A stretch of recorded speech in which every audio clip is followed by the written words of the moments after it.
नमस्कार दोस्तों, स्वागत है आपका न्यूज प्लॉट के विशेष कार्यक्रम द पॉलिटिकल प्लॉट में। यह साल 2025 का हमारा पहला कार्यक्रम है, इसलिए सबसे पहले तो हम आपको नए वर्ष की शुभकामनाएं देते हैं और ये जानना चाहते हैं कि पिछला जो साल गया उससे अच्छा नया साल जाए और आप सबके जीवन में खुशियां आए। अब हम अपनी बात करें तो एक राजनीतिक पत्रकार के रूप में, एक राजनीतिक टिप्पणीकार के रूप में साल 2024 का साल बहुत ही दुश्वार रहा। ये साल हम टिप्पणीकारों के लिए वैसा ही रहा जैसा किसी टर्निंग पिच पे 5वें दिन खेलने वाले बल्लेबाजों का होता है। आप तब तक बस बचते रहने की कोशिश करते हैं जब तक कि कोई गेंद या तो एकदम से उछल न जाए या जमीन टिपकती हुई आपका विकेट न उड़ा ले जाए। अब ऐसी स्थिति में कोई भी पढ़ना नहीं चाहता, बड़ा ही हास्यास्पद और शर्मनाक सा लगता है। लेकिन हम पत्रकारों को पिछले साल एक ऐसी स्थिति का सामना करना पड़ा क्योंकि हमारे लगभग सारे राजनीतिक अनुमान धरे रह गए।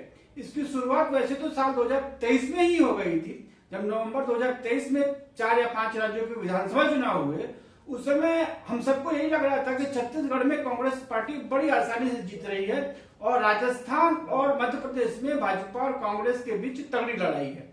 लेकिन अंत में यह हुआ कि सारे अनुमानों को झुठलाते हुए भाजपा छत्तीसगढ़ जीत गई, मध्य प्रदेश में उसको बड़ी बढ़त मिली और सिर्फ राजस्थान में मुकाबला थोड़ा सा कांग्रेस और भाजपा के बीच बराबर का रहा। तो एक तरीके से साल 2023 में ही हमारी शुरुआत खराब हो चुकी थी। अब साल 2024 की बात करें तो लोकसभा चुनाव जो हुआ उसमें तो जितने भी टिप्पणीकार थे, जितने भी ओपिनियन पोल्स और एग्जिट एजेंसीज थी, उनकी बुरी तरह से भद्दी पिट गई।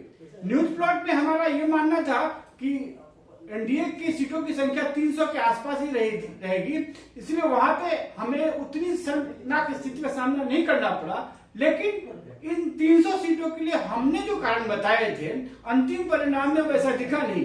हमारा कुछ और कारण था इन 300 सीटों के लिए, लेकिन जो अंतिम परिणाम आए उसमें जो कारण दिखे वो कुछ और ही थे। तो इसलिए हम ये नहीं मान सकते कि जो हमने अनुमान लगाया था 2024 के लोकसभा चुनाव का वो अंतिम नतीजों के आसपास ही था। उसी तरह लोकसभा चुनाव के साथ जिन 2 राज्यों के विधानसभा चुनाव हुए थे वहां पे भी सबके अनुमान गलत हुए। ये माना जा रहा था कि आंध्र प्रदेश में तेलुगु देशम पार्टी थोड़ी बढ़त पे है, लेकिन उसे इतनी बड़ी जीत मिलेगी और उसका गठबंधन राज्य में 90% के आसपास सीटें जीत जाएगा, इसका अनुमान तो किसी ने नहीं लगाया था। उड़ीसा में भी यही माना जा रहा था कि लोकसभा की सीटों की संख्या भाजपा की ज्यादा हो सकती है, लेकिन विधानसभा में नवीन पटनायक फिर से अपना जादू खिला देंगे। लेकिन अंत में हुआ क्या? भाजपा ने उस राज्य में भी नवीन पटनायक की राजनीतिक पारी खत्म कर दी और अपनी सरकार बना ली। उसके बाद जब विधानसभा चुनाव का नंबर आया हरियाणा, झारखंड, जम्मू कश्मीर और महाराष्ट्र के, तो वहां भी ये माना जा रहा था कि चूंकि इन राज्यों में राष्ट्रीय जनतांत्रिक गठबंधन एनडीए की बड़ी हार हुई थी, इसीलिए विधानसभा चुनाव जब होंगे तो मतदाता उन्हीं परिणामों को रिपीट करेगा और इन राज्यों में इंडिया ब्लॉक को भारी बढ़त मिलेगी। जब हरियाणा के विधानसभा चुनाव हुए तो पूरे सोशल मीडिया पे ऐसा ही माहौल था कि कांग्रेस ये चुनाव जीत ही गई। लेकिन जब अंतिम परिणाम आया तो भाजपा ने कांग्रेस को काफी पीछे छोड़ते हुए ये राज्य जीत लिया। उसी तरीके से अगर महाराष्ट्र की बात करें तो वहां पे जो अनुमान लगाए जा रहे थे वो यही अनुमान लगाए जा रहे थे कि मुकाबला लगभग कांटे का है और दोनों में से कोई भी गठबंधन ये चुनाव जीत सकता है। माना यह जा रहा था कि दोनों में से कोई भी गठबंधन 140 से ज्यादा सीट ला सकता है, लेकिन यह भी कहा जा रहा था कि स्थिति ऐसी भी नहीं है कि कोई भी गठबंधन 170 से ऊपर सीटें ले आए और राज्य में एक अस्थायी सरकार बन जाए। फिर अंत में चुनाव परिणाम क्या है? चुनाव परिणाम इस तरीके से आए कि भाजपा के नेतृत्व वाला गठबंधन 200 सीटों के ऊपर चला गया और कांग्रेस का गठबंधन 50 सीटों के आसपास ही रह गया। तो इस तरीके से महाराष्ट्र में भी परिणाम एकदम उम्मीद के खिलाफ ही रहे। अब झारखंड की बात करें तो झारखंड में हम अपने अनुमान में इंडिया ब्लॉक को 46 सीटें दे रहे थे, अंत में उनको इस राज्य में 56 सीटें हैं। तो वैसे तो देखा जाए तो ये 10 सीटों का अंतर कोई बड़ा अंतर नहीं है, लेकिन चूंकि राज्य विधानसभा में सिर्फ 90 ही सीटें हैं, इसलिए ये 10 सीटों का अंतर भी काफी बड़ा है। अगर वोट प्रतिशत के मामले में देखा जाए तो भाजपा और इंडिया ब्लॉक के बीच जो 6% का अंतर है वो इस राज्य में बहुत बड़ा है। कभी भी ऐसा हुआ नहीं था कि यहाँ हारने और जीतने वाले गठबंधन के बीच इतना बड़ा अंतर रहा हो। इस तरह से देखा जाए तो सिर्फ जम्मू कश्मीर विधानसभा का चुनाव ही एक ऐसा चुनाव था पिछले साल जो उन्हीं अनुमानों के हिसाब से आया जैसा कि पहले लगाए जा रहे थे।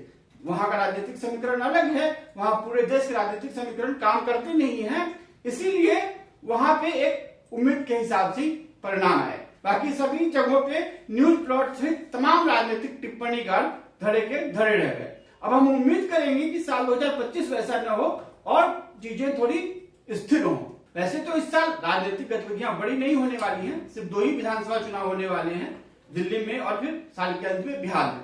लेकिन फिर भी हमें यह सोचना पड़ेगा कि साल 2024 में ऐसा क्या हुआ कि हमारे सारे अनुमान वहीं के वहीं रह गए। दरअसल साल 2024 में एक ऐसे नए राजनीतिक अस्त्र का आविष्कार हुआ है जिसने विपक्षी पार्टियों को बेदम कर रखा है, और जिस भी राज्य में इस बड़े अस्त्र का उपयोग हो जाता है वहां पे विपक्ष की पार्टियां हल्का नहीं हो जाती हैं। अभी हम इसके बारे में थोड़ी बाद में बात करेंगे। पहले हम ये पता करने की कोशिश करें कि ये जो सारे चुनाव परिणाम आए हैं उनमें एक सामान्य सूत्र क्या है, कॉमन थीम क्या है। कुछ लोग ये कह सकते हैं कि ये प्रो इनकम्बेंसी की थीम है, जिन पार्टियों की सरकारें जिन राज्यों में थी वही चुन के वापस आ रही हैं, तो जनता अपनी सरकारों से खुश है और उनको वापस दोबारा चुनकर भेज रही है। तो काफी सालों के बाद ऐसा हो रहा है कि देश में प्रो इनकम्बेंसी का एक मूड दिख रहा है। पर अगर हम इसी बात को 2024 के लोकसभा चुनाव में लागू करें तो मामला बैठता नहीं है, क्योंकि उस चुनाव में केंद्र में बैठी हुई मोदी सरकार को जब लोग 350 सीट दे रहे थे तो अंतिम परिणाम में उनको सामान्य बहुमत पाने के भी लाले पड़ गए और 240 से नीचे ही रह गए। तो अगर कोई प्रो इनकम्बेंसी वोट पड़ता है देश में तो ऐसा होता नहीं। इसी तरीके से अगर उस चुनाव के साथ जो 2 विधानसभा चुनाव हुए वहां पर भी जो राज्य की भी 2 सरकारें थी उनको भी जनता ने पलट दिया, तो कोई प्रो इनकम्बेंसी वोट जो जून 2024 में पड़ता हुआ नहीं दिखा। अब पिछले 6 महीनों में क्या हुआ, तो जून 2024 से नवंबर 2024 के बीच कि एकाएक देश में प्रो इनकम्बेंसी लहर आ गई। ऐसा कुछ हुआ नहीं है और मामला कुछ और ही है। अब हम उस मामले की ओर आगे बढ़ेंगे। दरअसल अगर हम इन तमाम चुनावी नतीजों को एक फ्रेम में लाकर देखें तो एक बड़ा बारीक सा सूत्र नजर आता है जो कॉमन थीम है इन सभी चुनावी नतीजों के पीछे। वो ये है कि महिलाओं को नकदी का जो हस्तांतरण किया गया है, कैश ट्रांसफर किया गया है, वो इन सभी चुनावों में निर्णायक भूमिका निभा रहा है। पिछले साल नवंबर 2023 के चुनाव में मध्य प्रदेश की शिवराज सिंह चौहान ने सबसे पहले अगस्त से ही महिलाओं के खाते में पैसे ट्रांसफर करना शुरू कर दिए थे, जिसका फायदा उनको विधानसभा चुनाव में मिला। छत्तीसगढ़ के चुनाव में कांग्रेस ने ऐसा कोई ट्रांसफर नहीं किया था और न ही कोई बड़ा वादा किया था। भाजपा ने शिवराज सिंह चौहान की नकल करते हुए छत्तीसगढ़ में ऐसा ही ट्रांसफर करने का वादा किया था और उसके लिए मतदाताओं से बकायदा फॉर्म भी भरवाए गए थे। तो इसका असर वहां के चुनावी नतीजों पे दिखा। राजस्थान में न तो कांग्रेस ने और न भाजपा ने कोई ऐसा बड़ा वादा किया था और इसी कारण से वहां पे चुनावी नतीजे जो पुराने राजनीतिक समीकरण थे उन्हीं के हिसाब से आए। अब अगर लोकसभा चुनाव की बात करें तो लोकसभा चुनाव में कांग्रेस पार्टी और इंडिया ब्लॉक ने उस समय सभी पात्र महिलाओं को के लिए एक योजना लाई थी जिसमें वो उन्हें 10,000 रुपए हर महीने देने का वादा करते दिख रहे थे। इसका बड़ा असर हुआ। सब ये मानते हैं कि देश में संविधान बचाओ के नारे या बाकी कुछ अन्य नारों की वजह से इंडिया ब्लॉक को काफी ज्यादा वोट मिला। लेकिन अगर अब हम उसके बाद के नतीजों को मिलाकर एक साथ समीक्षा करें तो ये माना जा सकता है कि वो जो 10,000 रुपए वाला वादा था उसी ने कांग्रेस और इंडिया ब्लॉक को लगभग 100 सीटों से नीचे वाली स्थिति से उठाते हुए लगभग 240 सीटों वाली स्थिति में पहुंचा दिया। तो अब ये मानना पड़ेगा कि लोकसभा चुनाव में भी ये नारा काम कर रहा था, उतनी जबरदस्त तरीके से काम नहीं करा जितना कि बाकी चुनाव में करा, लेकिन लोकसभा चुनाव में भी ये काम जरूर कर रहा था। उसी के साथ आंध्र प्रदेश और उड़ीसा में जो विधानसभा चुनाव हुए वहां के सत्तारूढ़ राज्य सरकारों ने भी इस तरह की कैश ट्रांसफर की कोई स्कीम नहीं लाई थी और इसी कारण से वो सत्ता से बाहर हो गए। उसके बाद हरियाणा का चुनाव हो या महाराष्ट्र का चुनाव हो, वहां पे भाजपा ने महिलाओं को ऐसी ही किसी न किसी स्कीम का वादा किया और वहां पे उनकी जीत हुई। झारखंड में भी हेमंत सोरेन सरकार ने ऐसी ही योजना लाई और इसका फायदा उनको चुनाव में हुआ। जम्मू कश्मीर में ऐसी कोई योजना लाई नहीं गई और कुछ हुआ भी नहीं, तो तमाम पुराने राजनीतिक समीकरण वहां पे काम करे। तो जो सामान्य स्थिति दिखता है वो वही ये कैश ट्रांसफर स्कीम वाला है। तो इस तरह से प्रो और एंटी इनकम्बेंसी वाले जितने भी तर्क या दावे किए जा रहे हैं वो बेमानी हो चुके हैं। हमने जब इन तमाम चुनावों का विश्लेषण किया न्यूज प्लॉट में, तो अब हमारा यही मानना है कि पिछले 1-1.5 साल में सिर्फ यही एक फैक्टर है जो चुनाव में काम कर रहा है, और इसके आगे तमाम दूसरे मुद्दे बेमानी हो चुके हैं। 10-15 साल की एंटी इनकम्बेंसी भी उसके अगेंस्ट काम नहीं कर रही है, और नई आई हुई सरकार चाहे कितना भी खराब काम कर रही हो फिर भी वो दोबारा चुन के आ जा रही है। तो अब हम पत्रकारों को ये सोचना पड़ेगा कि क्या हम अपने पुराने राजनीतिक परिदृश्य से ही चीजों को देखेंगे या फिर इस नई फैक्टर के हिसाब से आगे आने वाले चुनाव को एनालाइज करेंगे। न्यूज प्लॉट में तो हमने इस फैक्टर को एक नया नाम दिया है और हम इसे महिलास्त्र के नाम से जानेंगे। हमारा मानना है कि अब यह फैक्टर एक ऐसा massive weapon of political destruction बन गया है जिसके आगे विपक्षी दलों के तमाम हथकंडे नाकाम हैं। उनके जब एक बार इसको लागू कर दिया जाता है तो उनके पास सुरक्षा का ना तो कवच होता है ना बचाव के कोई साधन होते हैं, और जिन जिन चुनावों में राज्य सरकारों ने सत्ता में रहते हुए इसका प्रयोग किया है वहां तो विपक्ष एकदम धराशायी हो गया है और उसका कोई नाम लेवा भी नहीं बचा है। जिन राज्यों में सरकारें इसे चुनाव से पहले लागू नहीं कर पाई वहां पे भी ये सत्तारूढ़ दल के लिए काम तो करता है पर थोड़ा बहुत ही करता है, और अब विपक्षी दलों को ये सोचना पड़ेगा कि अगर वो सत्तारूढ़ सरकार के खिलाफ अपनी कोई रणनीति बना रहे हैं तो क्या वह सिर्फ इन्हीं दावों की नकल करके अपना काम चला सकते हैं या उन्हें कुछ और इनोवेटिव करना पड़ेगा। अब हम जब इस महिलास्त्र फैक्टर की बात कर ही रहे हैं तो आइए ये जानने की कोशिश करते हैं कि उसकी उत्पत्ति दरअसल हुई कैसे और यह एकाएक इतना शक्तिशाली बन कैसे गया। दरअसल ये कैश ट्रांसफर वाली स्कीम जिसे डायरेक्ट बेनिफिट ट्रांसफर कहा जाता है, यूपीए 2 सरकार के समय ही दिमाग में आ गई थी। उस समय ही सत्ता में बैठे लोगों को लग गया था कि जो सब्सिडी का पैसा है, अनुदान का पैसा है, जब उसे जमीन पे दिया जा रहा है तो वो लोगों तक पहुंच नहीं पा रहा है। तो ब्राजील का एक बड़ा ही सफल मॉडल था कि लोगों को सब्सिडी कैश ट्रांसफर के रूप में दी जाए। तो मनमोहन सिंह सरकार के 7वें या 8वें साल में यह विचार आ गया था कि अब लोगों को सामान की बजाय कैश ही ट्रांसफर किया जाएगा।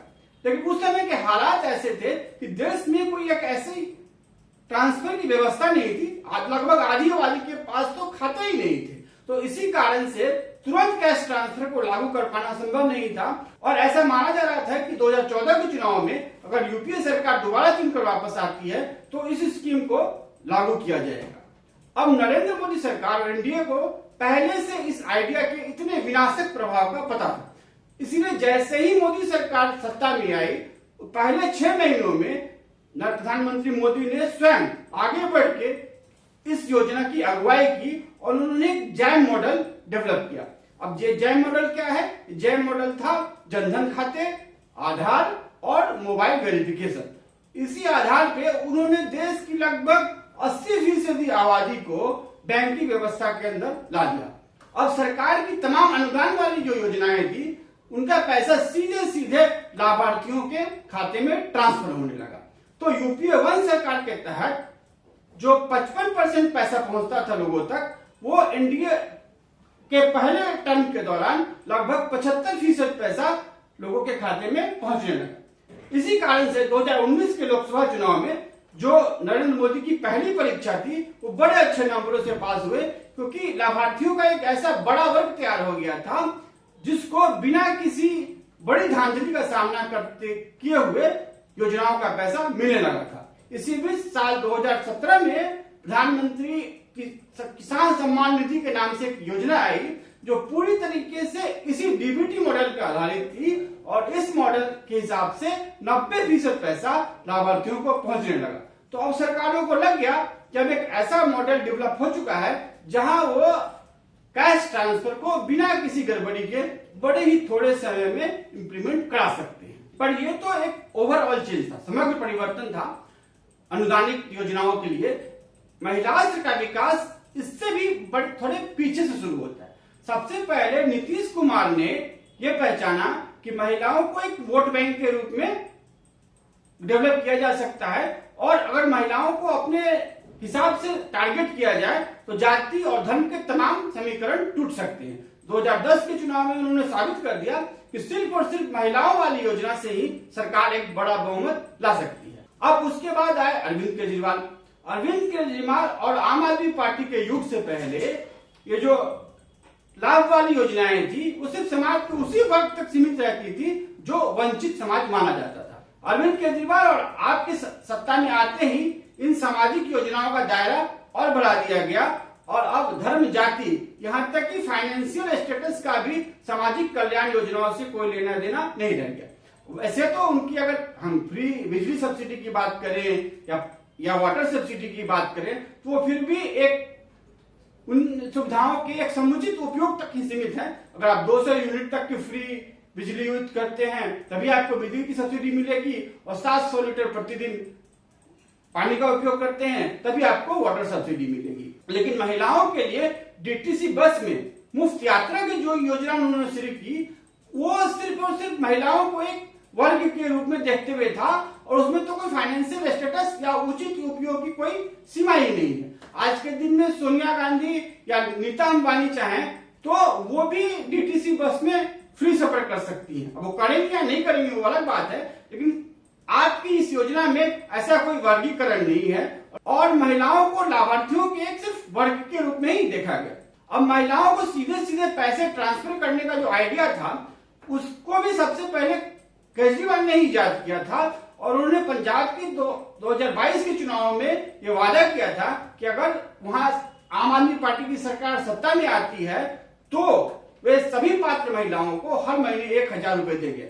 अभी अलग बात है कि भगवंत सिंह मान की सरकार पिछले 32-33 महीनों से सत्ता में रहने के बावजूद उसको लागू नहीं कर पाई है, मगर ये जो कैश ट्रांसफर वाली स्कीम है और महिला का जो पहला डिजाइन था वो अरविंद केजरीवाल के दिमाग की उपज था। अब इससे आगे की बात करें तो इस हथियार को सबसे पहले एक राजनीतिक लड़ाई में उपयोग करने का श्रेय शिवराज सिंह चौहान को दिया जा सकता है। जून 2023 में जो तमाम ओपिनियन पोल्स और सर्वे सामने आ रहे थे उसमें ऐसा पाया जा रहा था कि शिवराज सिंह चौहान की लोकप्रियता लगातार गिरती जा रही है, और कांग्रेस पार्टी भाजपा के ऊपर लगभग 2% की बढ़त बना चुकी है। इसी कारण से शिवराज सिंह चौहान अपनी लाडली लक्ष्मी योजना लेके आए, और उन्होंने महिलाओं को हर महीने 1500 रुपए देने का वादा किया, और अगस्त 2023 से पैसे देना शुरू भी कर दिया। इसी कारण से जब नवंबर 2023 में अंतिम चुनावी नतीजे आए तो मध्य प्रदेश में भाजपा को कांग्रेस पे 10% वोटों की बढ़त प्राप्त थी, यानी कि सिर्फ इसी एक योजना के कारण लगभग 12% वोट का अंतर पैदा हो गया। उस समय जब हमने भाजपा के कुछ नेताओं से बात करी तो उनका यह मानना था कि केंद्रीय नेतृत्व जो है भाजपा का वो शिवराज सिंह चौहान के इस कदम से सहमत नहीं था।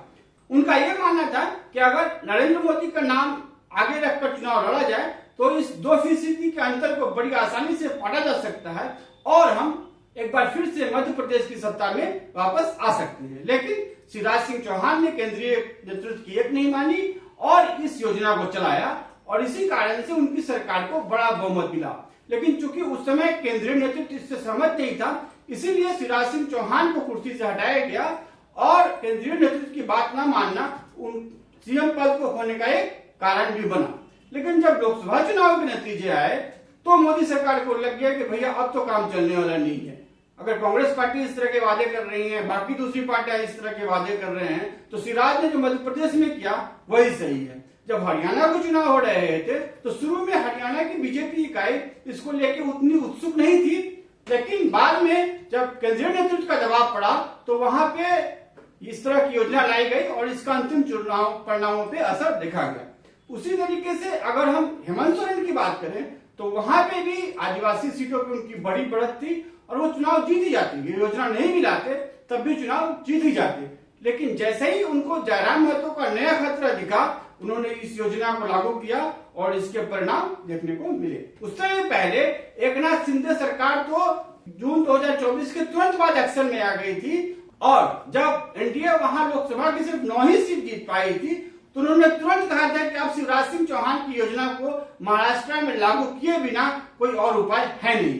इसीलिए महाराष्ट्र में पात्र महिलाओं की बहुत बड़ी संख्या होते हुए भी उन्होंने इस स्कीम को लागू किया और चुनाव से पहले ही 3 महीने का पैसा महिलाओं के खाते में पहुंच गया। इसका इन सब का परिणाम हमने देखा। महाराष्ट्र में बीजेपी को कितनी बड़ी जीत मिली, हरियाणा में कैसे वो सबको धत्ता बताते हुए आगे निकल गए, और झारखंड में किस तरह से हेमंत सोरेन ने तमाम अनुमानों को झुठलाते हुए इंडिया ब्लॉक को एक बड़ी जीत दिलाई। तो अब हमें ये तो मानना ही पड़ेगा कि महिलास्त्र का जो आविष्कार किया गया है वो एकदम अचूक है, अजय है, अमोघ है, और फिलहाल तो विपक्षी पार्टियों के पास इसकी कोई काट है नहीं। अब सवाल ये उठता है कि ये योजना एकाएक इतनी डिवास्टेटिंग कैसे हुई? कोई भी एक योजना बड़े थोड़े समय में लाके इतना सक्सेस तो दिला नहीं सकती। तो इसके पीछे मोदी का दिमाग है और जैम मॉडल है।